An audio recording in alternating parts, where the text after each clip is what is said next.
Last time we started a series together where we were looking at the story of God. We were taking a look at God's movement to draw you and I toward Himself. And we started out in the Garden of Eden. Adam and Eve living in paradise with their God, living in deep connection with Him, deep relationship. God's initial design and His initial intent.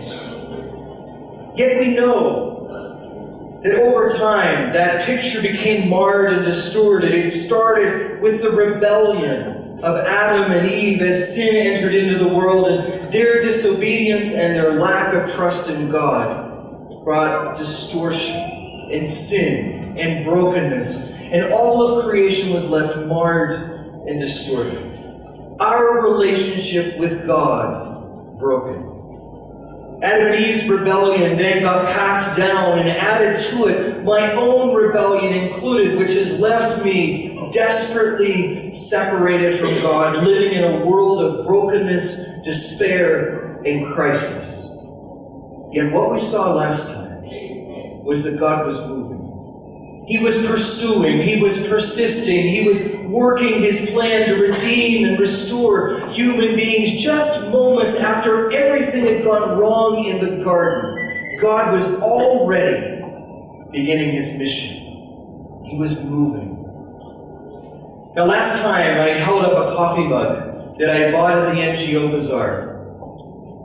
You may remember it was a beautiful coffee mug. It was handcrafted. It was hand-painted. It was a thing of beauty, and it was made with incredible purpose, as it was made to hold my morning coffee. And you may remember we watched that thing of beauty as it dropped to the ground and as it shattered, broken into pieces. Like our world and our creation and ourselves, something once beautiful and with purpose, now broken, marred, distorted, and seemingly without purpose at all. I mean, is there any hope to be had? So this week I tried to do what anyone would do with something that was broken and marred. I tried to put it back together the best I could. And my children still believe that as their dad, I can fix absolutely anything and make it like new. But let me show you this. I'll give you a picture of how I did. Here it is. How'd I do? Pretty good, huh? Maybe not. It has some elements of beauty, some elements of still being handcrafted, right? But perhaps the most important thing is let's check out its purpose. Remember what its purpose was to hold my coffee? Let's see how it does. Oh, no. Not quite there, is it? But isn't that like the world we live in? Once beautiful, crafted by hands, filled with purpose, but now broken, and my attempts to restore it fell short. We continue to look back longingly at that original design. While we see brokenness around us, and we're left with human attempts to try to piece it back together, we try to make ourselves better. We try to cover up our brokenness, and we hide ourselves, just like Adam and Eve hid themselves in that garden that day as brokenness came in. Yet brokenness still abounds around us. However, remember last week we said that God was on the move. And we left off with a promise. Words of promise from Genesis 3:15. And I will put enmity between you and the woman, and between your offspring and hers. He will crush your head, and you will strike his heel.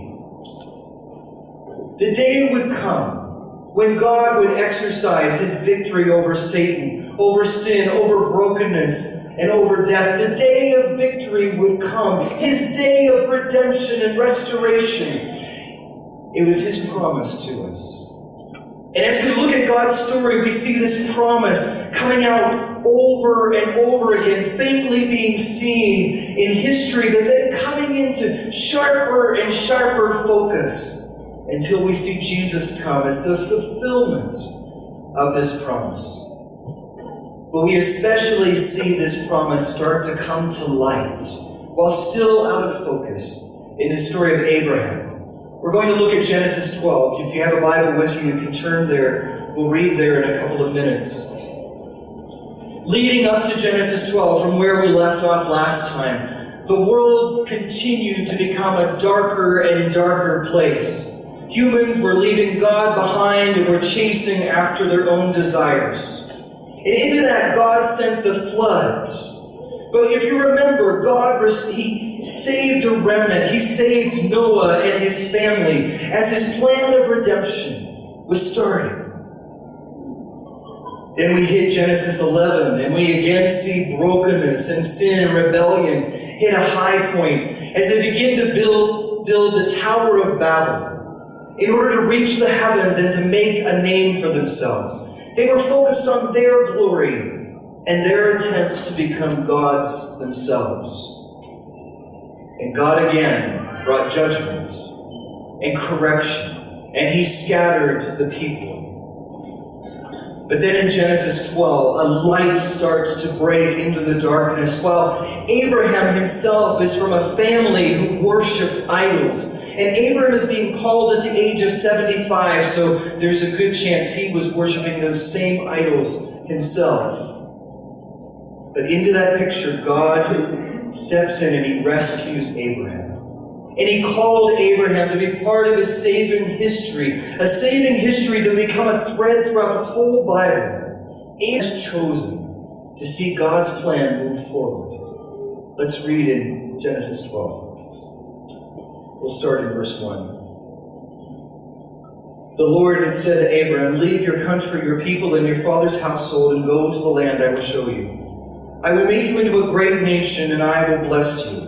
I will make your name great, and you will be a blessing. I will bless those who bless you, and whoever curses you, I will curse. And all peoples on earth will be blessed through you." So Abram left, as the Lord had told him, and Lot went with him. Abram was 75 years old when he set out from Haran. He took his wife Sarai, his nephew Lot, all the possessions they had accumulated, and the people they had acquired in Haran, and they set out for the land of Canaan, and they arrived there. Abram traveled through the land as far as the site of the great tree of Moreh at Shechem. At that time, the Canaanites were in the land. The Lord appeared to Abram and said, "To your offspring I will give this land." So he built an altar there to the Lord who had appeared to him. From there he went on toward the hills east of Bethel and pitched his tent with Bethel on the west and Ai on the east. There he built an altar to the Lord and called on the name of the Lord. Then Abram set out and continued toward the Negev. Now there was a famine in the land, and Abram went down to Egypt to live there for a while, because the famine was severe. As he was about to enter Egypt, he said to his wife Sarai, "I know what a beautiful woman you are. When the Egyptians see you, they will say, 'This is his wife.' Then they will kill me, but will let you live. Say you are my sister, so that I will be treated well for your sake, and my life will be spared because of you." When Abram came to Egypt, the Egyptians saw that she was a very beautiful woman. And when Pharaoh's officials saw her, they praised her to Pharaoh, and she was taken into his palace. He treated Abram well for her sake, and Abram acquired sheep and cattle, male and female donkeys, men servants and maidservants, and camels. But the Lord inflicted serious diseases on Pharaoh and his household because of Abram's wife Sarai.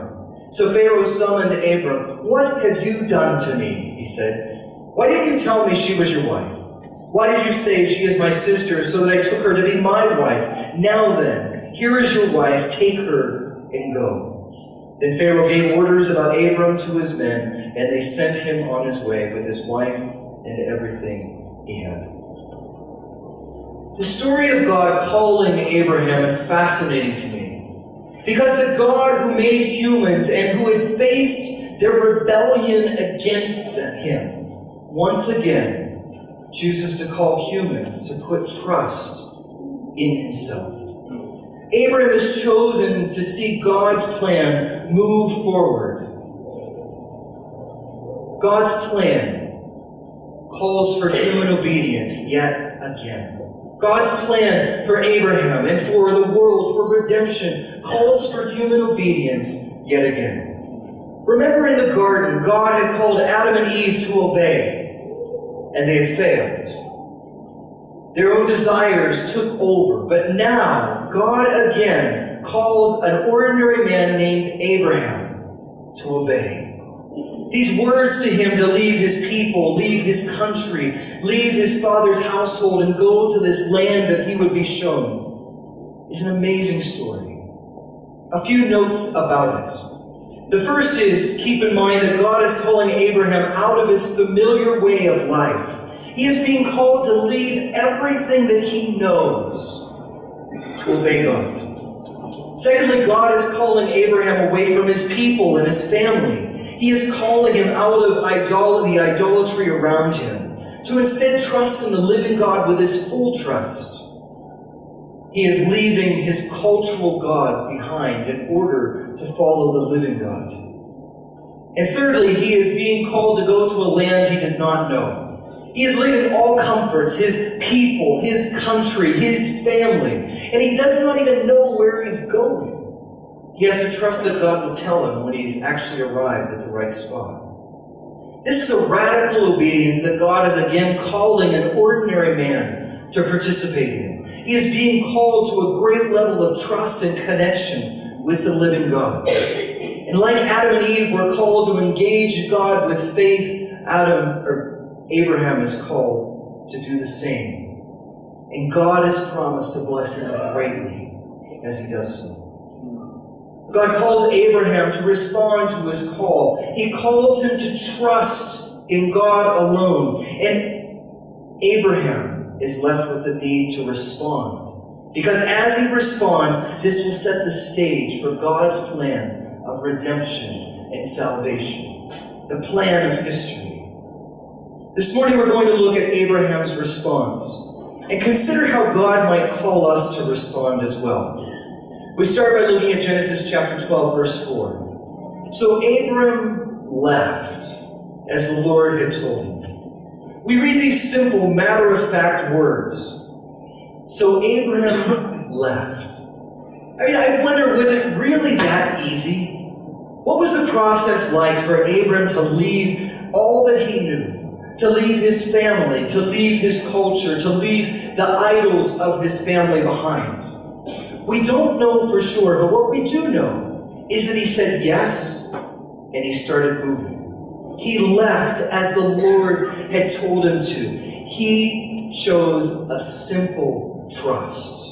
He chose a simple trust, and it's a call to us to choose simple trust as well. Choose a trust that doesn't make sense, that seems childlike in quality. Because I believe a mature Abraham might have had some questions. I know I would have some questions. If God were to say to me, go leave everything you know behind and go to this place, you won't even know you've arrived in the right place until I tell you that you're there. Some questions like, where am I going? Can I ever come back? Am I ever going to be able to go back to the place I used to call home? Will my family be okay? How will I provide for myself in this new land, God? How's that going to happen? Are there enemies in this new land that might hurt me? That might want to do harm to me?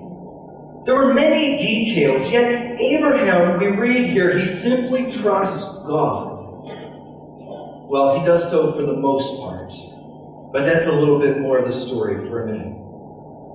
Abraham steps out and he leaves his land in search of the land that God would give to him. We see Abraham going along and he worships the Lord and he makes altars along the way to the living God. Because God had made this one-sided promise to Abraham as an act of grace. God had called Abraham to trust in him, but God was the one who would keep his promise time after time after time.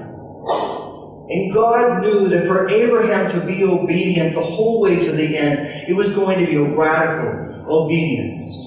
And so he starts, though, by calling him to simply walk in simple obedience. To put one foot in front of the other.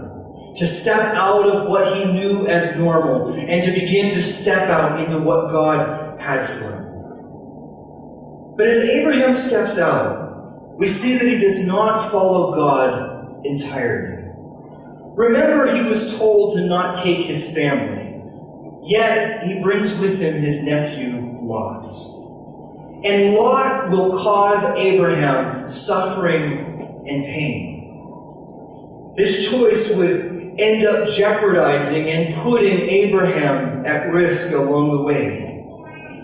But even in the midst of Abraham's failure to completely obey, God keeps his plan and he keeps his promise. And his redemptive story begins moving through history. This idea of a simple trust is a call to you and I today to choose that simple childlike obedience, to be able to trust God at his word and to trust him that he knows best, and to step out and simply put one step, one foot in front of the other as we walk in step with him and his redemptive story that goes throughout history, even when it makes no sense at all. Because in God's economy, many times it never makes sense at all. Remember, God is the one who starts his redemptive story here by calling a man out of an idol-worshiping community. And then he makes the most outlandish promise to him. A promise that Abraham would wait 20 years, more than 20 years, to simply get the first glimmer of hope about this promise coming true. You and I are called to a simple trust, a trust that remembers who God is, a trust that believes in God's sovereignty and the way he is working out his salvation, his redemption throughout history and today, choosing simple trust. But as Abraham steps into this unknown, we also see him holding on to a promise of God. God has promised to make him into a great nation and to bless him. Abraham has no children. He has no land yet. And he has the possessions that he is carrying with him. Yet he has a promise to hold on to. And that promise is that God will bless him. Well, what does it mean, though, to be blessed and to step into God's blessing that he has promised? Well, I imagine great things. If God were to say to me, I am choosing to bless you and make you into a great nation, I'm giving you this new land that I'm calling you to, I would imagine the land of blessing to be full of money and sheep and land. A land full of plenty with huge green fields as far as the eye could see. More than enough food to eat, more than enough water to drink, infrastructure potentials, because after all, I'm about to build a great nation, right? What does Abraham get as his blessing? Read verse 9 to 10. Then Abram set out and continued toward the Negev. Now there was a famine in the land, and Abram went down to Egypt to live there for a while because the famine was so severe. Abraham follows God's lead. And where does God lead him? Straight into a famine. Really, God? This is blessing? This is a land I left my family for? This is a land I left my community and my culture and everything I knew to be true for? A famine? This is a call here, I believe, for us to embrace God's definition of blessing. We hear that word blessing and we immediately think of plenty. But what if blessing truly is to grow in faith through hardship? Here Abraham blows it again. He's faced with lacking what he needs, and he chooses to take it into his own hands. Again, Abraham is given an opportunity to trust God, to keep his promise. And Abraham looks at the fields in Egypt, and he sees their greenness, and he sees the famine he's in. And he chooses to trust in himself to make his way to Egypt. Again, God's history of salvation is in jeopardy. Abraham has chosen to not fully believe in God's promises. His blessing was in front of him. The blessing was in his ability to trust God and to see God provide for him, even in the midst of a severe famine, even when it made no sense at all. God was working to bring about a radical trust in Abraham. And Abraham chose to go to Egypt instead. And after some lies and making a huge mess there, and including a foreign Pharaoh who ends up very, very sick as a result of Abraham's lies, God reaches in and pulls him out and gets him back on track in God's redemptive story. It's time for us to redefine blessing. Blessing is in that deep connection. It's in the trusting even when it makes no sense at all. Blessing is in facing the severe famine while knowing that God is with me, rather than chasing after the green fields of Egypt, rather than taking it into my own hands. Blessing is letting go of the external desires and the needs and the comforts and having only God to hold on to, because in the end, that is all that Abraham had. And God rescues him out of Egypt and again continues with his redemptive plan. Now, on top of the call to seeing how we are blessed, there's another call going on for Abraham here, though. We see first his simple trust, and then we see a redefinition of blessing. But then let's look at verse 2 of chapter 12. God says to Abraham, I will make your name great, and you will be a blessing. I will make your name great. Abraham, you're going to be famous. Isn't it great? But then we read after the comma. And what do we read? And you will be a blessing. God is going to make Abraham great so that he can bless others through him. God was bringing Abraham alongside of himself as he worked out salvation and freedom. He was inviting him into that promise. However, if at any point in time Abraham would choose to hold on to his blessing like this, he would be out of step with God's redemptive work in history. God's design was to bless others through Abraham so that they might understand who God is and the redemption he was calling them to. Also so that Abraham might reflect the character of the living God to others. He was calling Abraham to use the blessing of God in order to be a blessing towards others, reflecting the God who always is pouring himself out. I want to look at how this generosity plays out in 3 different scenes in Abraham's life, as Abraham did not live for himself. The first one is in Genesis 13, verses 5 through 11. What we find is that Abraham and Lot's flocks have been growing. They've been growing so large that it's beginning to overconsume, and a disagreement erupts between Abraham's farmers and Lot's farmers. And it brings us then to chapter 13, verse 5. Now Lot, who was moving about with Abram, also had flocks and herds and tents, but the land could not support them while they stayed together, for the possessions were so great they were not able to stay together. And quarreling arose between Abram's herdsmen and the herdsmen of Lot. The Canaanites and Perizzites were also living in the land at that time. So Abram said to Lot, let's not have any quarreling between you and me, or between your herdsmen and mine, for we are brothers. Is not the whole land before you? Let's part company. If you go to the left, I will go to the right. If you go to the right, I'll go to the left. Lot looked up and saw that the whole plain of the Jordan was well watered, like the garden of the Lord, like the land of Egypt toward Zoar. So Lot chose for himself the whole plain of the Jordan and set out toward the east. The 2 men parted company. God had promised Abraham a land, a total land of blessing. Abraham brought along his nephew Lot, who truly, really deserved nothing. What should Abraham do? He could choose to claim that the land is his blessing, after all. God had given it to him. And Lot should get lost and hope that maybe God would give him something along the way. Lot, exodiously, may God give you as he has given to me. But Abraham here, he chooses to be a blessing. Remember, he was blessed to be a blessing. He shares the land with Lot, and not only does he share, but he gives Lot the first choice. He says, Lot, look out there and see what you like. If you choose to go to the left, I'll go to the right. If you choose to go to the right, I'll go to the left. But you make the choice. It's craziness. It's blessing. It's godliness.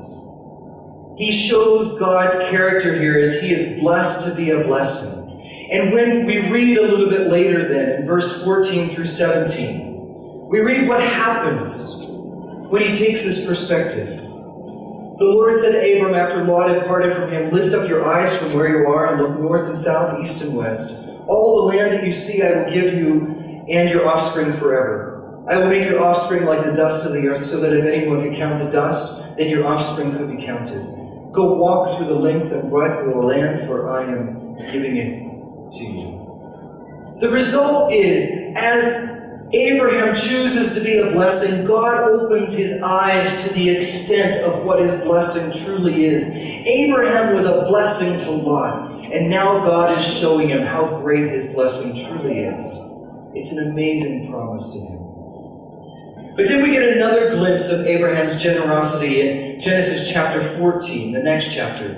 He again chooses to be a blessing rather than keeping the blessing for himself. Lot, his nephew, finds himself in deep trouble. He's living in Sodom when 4 kings come into Sodom. They take Lot as captive and also take all of his possessions. When Abraham hears that his nephew has been taken captive, he chooses to act. And he finds 318 trained men. And they go in and they attack and they recover Lot and they recover his possessions. But into this moment comes this mysterious king priest named Melchizedek.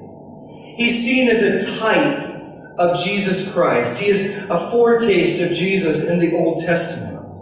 And here's what we read in chapter 14, verses 18 through 20. Then Melchizedek, king of Salem, brought out bread and wine. He was priest of God Most High, and he blessed Abram, saying, "Blessed be Abram by God Most High, creator of heaven and earth. And blessed be God Most High, who delivered your enemies into your hand." Then Abram gave him 1/10 of everything. He presents Abraham with bread and wine and a blessing over him from the one true God. But then Abraham receives the blessing and he responds. The one who was blessed to be a blessing gives 10% of everything. 10% of his possessions, 10% of his money. We read here 10% of everything. He is not only blessed, but he's been blessed to be a blessing. He demonstrates his generosity by setting aside 10% that is given to Melchizedek, but in reality, Melchizedek, the priest of the Most High God, is simply receiving it as it is given to the Most High God. Blessed to be a blessing. One more glimpse of Abraham being blessed to be a blessing, though, comes a little bit later in Genesis chapter 18. Judgment is coming on Sodom and Gomorrah. Their evil and rebellion has gotten out of hand, and God is set to destroy the city. Now here's Abraham, the blessed one, the one who was close to God. This must make him incredibly happy, right? Looking out at Sodom and Gomorrah, and he says, "Finally, God, it's about time. Their evil has been going out of control. Give them what they should have. May justice be done." Is that what Abraham does? Not at all. The one who's been blessed to be a blessing, he actually begins to plead for Sodom. He asks God. He negotiates with God. He asks him that he might change his mind. And he says, "God, if you could find just 10 righteous people in that city, would you spare it? Would you have mercy?" And God agrees to it. He says, "For the sake of 10, I will not destroy it." Now we know that he couldn't find 10 righteous people there, and so Sodom and Gomorrah were destroyed. But Abraham understood that he was blessed not for himself. He was blessed to be a blessing for the sake of others. What about you and I? How can we recognize that we've been made to be a blessing? It's God's character. It is evident in the character of Jesus Christ. It is evident in the teaching of the Old Testament. It is evident in the writings of the New Testament. Yet we struggle To see that any blessing we receive is not for our own benefit, but rather it is for the benefit of others. Like Abraham, we are blessed to be a blessing. It is God's way, how He worked His redemptive history through Abraham. And it's the way He still works His redemptive history today. So to choose simple trust, embrace God's definition of blessing, to be a blessing, the fourth and last point here, of how He calls us to respond as He works out His redemptive story through Abraham and through us. We're going to look at Genesis 12, verse 3. Remember this promise that we read to Abraham, and all peoples on earth will be blessed through you. It's a promise that Abraham would hold on to, but he would never see the fulfillment of in his lifetime. God was working His plan of redemption, of restoration, of reconciliation. And He put Abraham at the beginning of a long plan that would go throughout history and would come to be true in Jesus Christ, who would bring a blessing to all the peoples on earth. Through Jesus, true life and redemption and restoration and reconciliation would finally come. All that went wrong in the garden could finally be made right. And Abraham kept the promise in view. While he had limited sight and unclear vision, he held on to that promise of God. And it's a call to us to keep the promise in view. Galatians 3:8 points to the importance of that promise, where we read, "And the Scripture, foreseeing that God would justify the Gentiles by faith, preached the gospel beforehand to Abraham, saying, 'In you shall all the nations be blessed.'" Galatians 3:8 points to the importance of that promise, that God was preaching the good news to Abraham, a message of blessing. And then God brought the non-Jews, the Gentiles, to faith as a result of that promise. God was at work, and His promise was at work behind the scenes as Abraham walked with Him and as God called him into His redemptive story. Redemption was at work even when there was nothing for Abraham to hold on to. All he had was God and the promise of what God was going to do, that He was going to bless all the nations through Abraham. We see the fullness of this promise then in Revelation 5:9. The promise of the blessing of the nations given to Abraham weaves like a thread throughout the Old Testament, throughout the whole of Scripture. And then we read in Revelation 5:9 these words, "And they sang a new song, saying, 'You are worthy to take the scroll and to open its seals, because you were slain, and with your blood you purchased for God persons from every tribe and language and people and nations.'" It was the blessing of the nations that was foretold to Abraham. The song to the Lamb who was slain to purchase for God people from every tribe and every language and every people and every nation. All peoples were blessed that they could come to know the Lamb. All tribes, all languages, all peoples, all nations. Why? Because of a promise that God had put in place with Abraham. A man who was blessed to be a blessing so that the nations would be blessed. And God used him in His redemptive story that continues to play out. God at work through an ordinary human being named Abraham, whom He called into His plan of salvation, like He calls you and I. Warren Wiersbe writes, "The missionary mandate of the church does not begin with John 3:16 or Matthew 28. It begins with God's covenant with Abraham. We are blessed that we might be a blessing." God always had this promise in view, but do you and I have it in view? Do we see what God is doing around us even dimly? How He has blessed you and I, not for ourselves, but like Abraham, so that we can be a blessing and can make Him known to those around us. So that others can come to know Him. So that we can play our part as God is bringing redemption around us. so that God can be glorified, so that others can come to know the living Christ.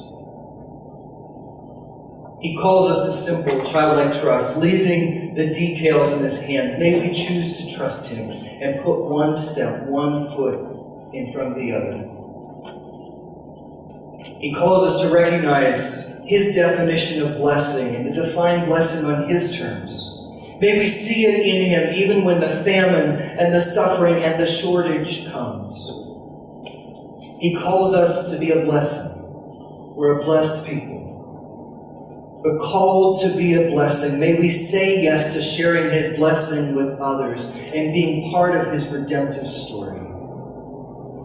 And He calls us to keep the promise of the Lamb, the song of the Lamb in mind. That day is coming. May we partner with Him to see it come for more tribes and more languages and more people and more nations. We know that they're all going to be there, so let's do our part to see more come. God calls you and I like He did to Abraham. He still is at work making His redemption and restoration known around us. Jesus has come, and He has empowered those of us who know Him by His Spirit to know Him and to call others to know Him. And He is returning. May we be faithful to His unfolded plan of salvation until that day. May we participate in His promise as a people blessed to be a blessing. Let's stand and pray together.